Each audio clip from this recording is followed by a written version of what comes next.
नमस्कार मित्रों, ओम digital study YouTube channel पर आप सभी का एक बार पुनः स्वागत अभिनंदन। राजस्थान जीके के इस क्विक रिवीजन टेस्ट सेशन में कर्मचारी चयन बोर्ड द्वारा विगत परीक्षाओं में पूछे गए राजस्थान इतिहास, कला, संस्कृति और भूगोल के प्रश्नों का हम डिस्कस कर रहे हैं। और आज का पेपर रहेगा हमारा कनिष्ठ वैज्ञानिक सहायक परीक्षा 2019 का। ये एग्ज़ाम 14 सितंबर 2019 को 3 से 5 बजे के मध्य आयोजित हुआ था। और इस पेपर में राजस्थान जीके से जुड़े 30 प्रश्न पूछे गए हैं। तो आइए एक क्विकली रिवीजन के रूप में इस टेस्ट को होस्ट करते हैं।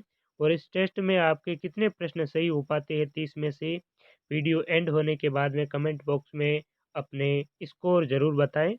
पहला प्रश्न है, 1905 में जयपुर में वर्धमान पाठशाला की स्थापना किसने करी? ऑप्शन है मेजर शैतान सिंह, गुलाब चंद कासलीवाल, मास्टर भोलेनाथ, अर्जुन लाल सेठी। इसका ऑप्शन नंबर डी हो जाएगा सही आंसर। अर्जुन लाल सेठी ने 1905 में जयपुर में वर्धमान पाठशाला की स्थापना की थी। नेक्स्ट सवाल है, जयपुर के किस ऐतिहासिक इमारत को यूनेस्को द्वारा वर्ल्ड हेरिटेज सूची में शामिल किया गया था? विकल्प हैं सिटी पैलेस, जंतर मंतर, जल महल, हवा महल। जंतर मंतर वेधशाला, जिसका निर्माण सवाई जयसिंह द्वितीय ने करवाया था। और इसी को 2010 में यूनेस्को ने अपनी वर्ल्ड हेरिटेज लिस्ट में शामिल किया था। नेक्स्ट सवाल, निम्नलिखित में से कौन सा राजस्थान की लोक नाट्य या नृत्य शैली नहीं है? स्वांग, रम्मत, ढाडी और ख्याल। तो इसमें ऑप्शन नंबर सी हो जाएगा सही जवाब। ढाडी राजस्थान की लोक नाट्य या नृत्य शैली नहीं है, ये राजस्थान की एक घुमंतू जनजाति है। नेक्स्ट है, राजस्थान का कौन सा लोकवाद्य तत्वाद्य है? तत् यानी कि तार से जो बजाया जाता है, ऐसा म्यूजिकल इंस्ट्रूमेंट कौन सा है? ऑप्शन है अलगोजा, जंतर, पुंगी और बांकिया। तो इसमें 3 तो सुशिर वाद्य है और जंतर है, ये तत्वाद्य है यानी कि तार से बजाया जाने वाला लोकवाद्य है। आपको कमेंट करके बताना है कि इन 4 लोकवाद्यों में से कौन सा लोकवाद्य ऐसा है जिसको राजस्थान के राज्य लोकवाद्य के रूप में मान्यता प्राप्त है। नेक्स्ट है, मेवाड़ प्रजामंडल में किस महिला ने महत्वपूर्ण भूमिका निभाई? जानकी देवी बजाज, नारायणी देवी कालीबाई, किशोरी देवी। तो नारायणी जो देवी वर्मा है, ये माणिकलाल वर्मा की धर्मपत्नी थी और मेवाड़ प्रजामंडल में इन्होंने महत्वपूर्ण भूमिका निभाई थी। सर वीटी कृष्णाचारी किस राज्य के दीवान थे? मेवाड़, जोधपुर, जयपुर या जैसलमेर। तो वीटी कृष्णाचारी है, ये जयपुर राज्य के दीवान थे। ऑप्शन नंबर सी है सही जवाब। ट्रेंच कमीशन किस आंदोलन से संबंधित है? अलवर, मेव, बेंगू और जाट। तो बेंगू किसान आंदोलन जो कि चित्तौड़ रियासत में हुआ था, और ट्रेंच कमीशन का गठन इसी आंदोलन की जांच के लिए किया गया था। रूपा जी कृपा जी किसान है, वो इसी आंदोलन में शहीद हुए थे। ठीक है।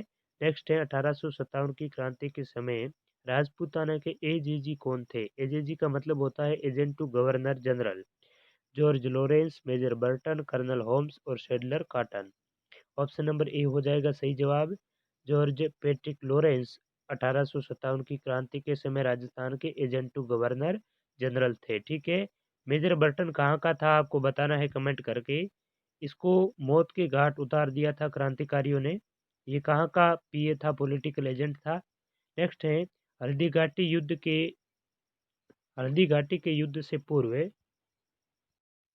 महाराणा प्रताप से समझौता करने के लिए अकबर ने किसे भेजा? सैयद हासिम, अमीर जलाल खान, शहबाज खान या Ghazi Khan. Option number B हो जाएगा करेक्ट आंसर। हल्दी घाटी युद्ध से पूर्व महाराणा प्रताप से समझौता करने के लिए अकबर ने अमीर जलाल खान को भेजा था पहली बार। उसके बाद में मान सिंह, भगवंत दास और टोडरमल। नेक्स्ट है, मारवाड़ के किस शासक का पालन पोषण गोराधाय ने किया, जिसे मारवाड़ की पन्ना धाय भी कहा जाता है? अत्यंत महत्वपूर्ण सवाल है ये। जसवंत सिंह, अजीत सिंह, अभय सिंह और राम सिंह। तो मारवाड़ की पन्नाधाय किसे कहा जाता है? गोराधाय को। और गोराधाय ने किसका संरक्षण किया? अजीत सिंह का। ऑप्शन नंबर बी हो जाएगा करेक्ट आंसर। और जसवंत सिंह का किसने किया था? रूपाधाय ने। पन्नाधाय ने किसका किया था? उदय सिंह का। ये चीजें आपको ध्यान में रखनी है। तो इसका जवाब हो जाएगा गोराधाय अजीत सिंह। ठीक है, बी ऑप्शन करेक्ट है। किस सभ्यता में विकसित एवं सामरिक महत्व की किलेबंदी के अवशेष प्राप्त हुए हैं? बेराट, कालीबंगा, ईसवाल और गणेश्वर। तो यहाँ पर ऑप्शन नंबर बी है करेक्ट आंसर। कालीबंगा से सामरिक और विकसित किलेबंदी के अवशेष प्राप्त हुए हैं। कालीबंगा हनुमानगढ़ में है।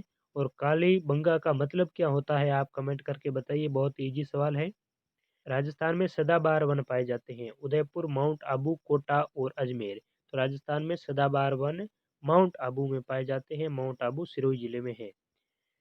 थार एक्सप्रेस मुनाबाब से के मध्य चलती है? तो थार एक्सप्रेस मुनाबाब से अट्टारी, खोखरापार, करतारपुर, कराची। तो खोखरापार जो कि पाकिस्तान में है, यहाँ से मुनाबाब बाड़मेर तक थार एक्सप्रेस चलती है। ठीक है। मंकी वैली किसका नाम है? नाहरगढ़ का, आमेर का, गलताजी का या जयगढ़ का?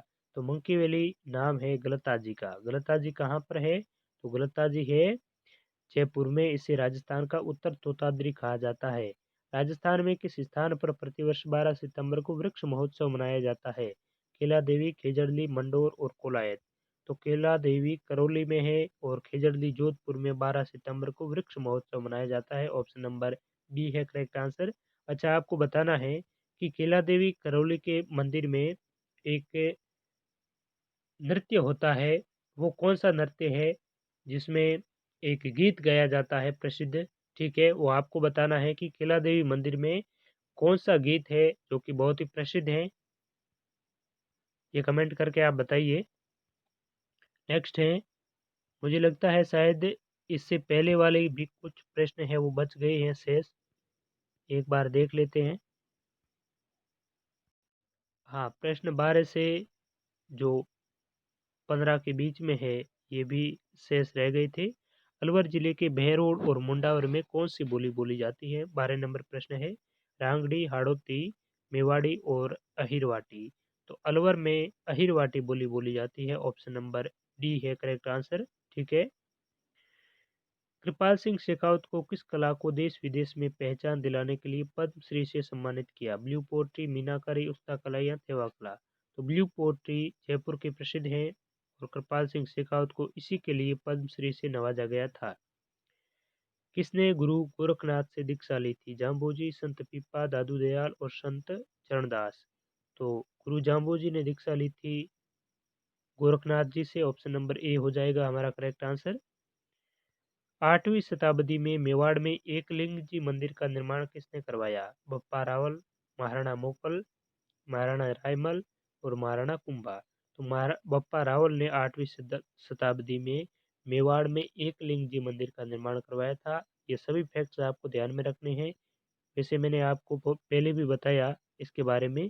बप्पा रावल जिसे काल भोज भी कहा जाता है, और मेवाड़ के जो गुहिल वंश है, ठीक है, इसके वास्तविक संस्थापक है वो बप्पा रावल ही माना जाता है। वैसे गुहिलों की उत्पत्ति गुहादित्य से मानी जाती है। तो 16 से 20 तक के अभी हमने डिस्कस कर लिए थे, बाकी जो बचे हैं वो 20 से आगे हैं। राजस्थान में कौन से जिले में सर्वाधिक प्रतिभूमि है? जोधपुर, चूरू, उदयपुर, जैसलमेर। तो सबसे ज़्यादा राजस्थान में प्रतिभूमि है, ये जोधपुर जिले में पाई जाती है। ऑप्शन ए है बिल्कुल करेक्ट आंसर हमारा। कौन सा जिला शुष्क पश्चिमी कृषि जलवायु प्रदेश में सम्मिलित किया जाता है? पाली, सीकर, नागौर, बीकानेर। शुष्क पश्चिमी कृषि जलवायु खंड में बीकानेर को शामिल करेंगे। और राजस्थान को कितने कृषि जलवायु खंडों में बांटा है, आपको बताना है कमेंट करके। राजस्थान की कुल स्थलीय सीमा है 5,620 किलोमीटर, 5,920, 5,000 या 6,000। तो राजस्थान की टोटल जो स्थलीय सीमा है, गोल घेरा है, ये 5,920 किलोमीटर है। अंतर्राज्यीय सीमा 4,850, अंतर्राष्ट्रीय 1,070। कितने राज्यों की सीमा राजस्थान से लगती है? 6, 4, 3, 5। तो राजस्थान के साथ में 5 राज्यों की सीमा लगती है। Option number C correct answer है। आपको बताना है कि राजस्थान के साथ में सबसे ज़्यादा सीमा है वो कौन से राज्यों की लगती है, ये आपको बताना है कमेंट करके। बहुत इजी सवाल है। राजस्थान में कौन सी नदी सदावाहिनी है? सदावाहिनी का मतलब होता है वर्ष भर जो चलती है। ऑप्शन है कांतली, बाणगंगा, घग्गर और चंबल। तो चंबल नदी है सदावाहिनी नदी है राजस्थान की, जो वर्ष पर्यंत चलती है। ठीक है, सदा नीरा भी कहते हैं इसे। भेड़ केंद्रीय भेड़ एवं ऊन अनुसंधान केंद्र अवस्थित है फलोदी, रानीवाड़ा, अविकानगर और जोहड़बीड़। तो भेड़ और ऊन अनुसंधान केंद्र है ये अविकानगर टोंक में है, और जोहड़बीड़ में क्या है तो ऊंट अनुसंधान केंद्र जोहड़बीड़ में है। तो इसका करेक्ट आंसर हो जाएगा सी नंबर।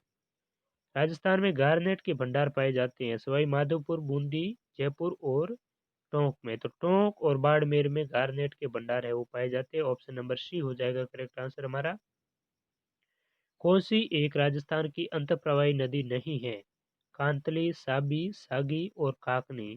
तो ये सागी नदी है, ये राजस्थान की अंतःप्रवाही नदी नहीं है।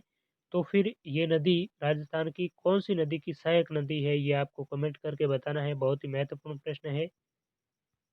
नेक्स्ट है, पार्वती सिंचाई परियोजना निम्नलिखित में से किस जिले के लिए लाभप्रद है? गंगानगर, धौलपुर, अलवर और पाली।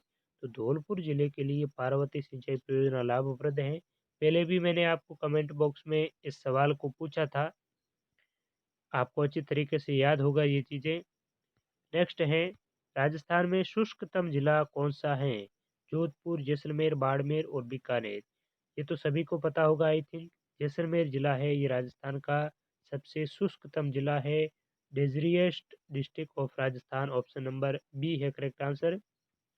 और अंतिम सवाल इस सेशन का, निम्नलिखित में से कौन सा सही सुमेलित है?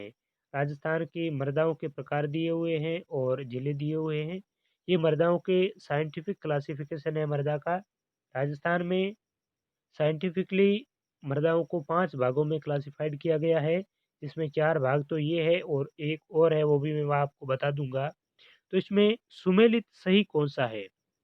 एरिडिसोल, अजमेर उदयपुर, अल्फिसोल, बीकानेर गंगानगर, इंसेप्टिसोल भीलवाड़ा पाली और वर्टिसोल जोधपुर, और एक ऑप्शन दे रखा है आपका बाड़मेर का।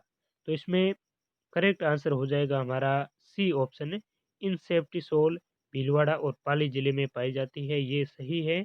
बाकी भी एर्डिसोल और एंटीसोल है, ये राजस्थान के वेस्टर्न रीजन में पाई जाती है, यानी कि अरावली के पश्चिमी भाग में एर्डिसोल एंटीसोल है।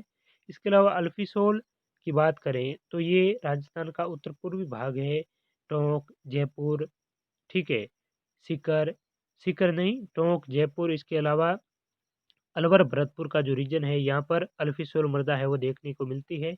इंसेप्टिसोल भीलवाड़ा, पाली, राजसमंद इन जिलों में पाई जाती है, और वर्टिसोल राजस्थान के दक्षिण पूर्वी जो हाड़ौती का प्रदेश है यहाँ पर पाई जाती है, ठीक है। तो ये मृदाओं का 5 वैज्ञानिक वर्गीकरण है, अच्छे से आपको ध्यान में रखना है। और बाकी डिटेल में मैं आपको ऑलरेडी ज्योग्राफी के मैराथन वीडियो में ज्योग्राफी के प्रश्नों का विश्लेषण किया मैंने, और हिस्ट्री, आर्ट एंड कल्चर के वीडियोज़ में आपको हिस्ट्री, आर्ट एंड कल्चर के प्रश्नों का विस्तृत व्याख्या के साथ में विश्लेषण मिल जाएगा, और वहाँ पर आपको प्रत्येक प्रश्न के प्रत्येक विकल्प का भी बहुत ही अच्छी तरीके से आपको एक्सप्लेनेशन मिलेगा। तो उन वीडियोज़ को आप ज़रूर देखिए। आप सभी को बहुत-बहुत धन्यवाद। कल फिर मिलेंगे इसी प्रकार के महत्वपूर्ण टेस्ट सेशन के साथ में। तब तक के लिए सभी को शुक्रिया। Good night.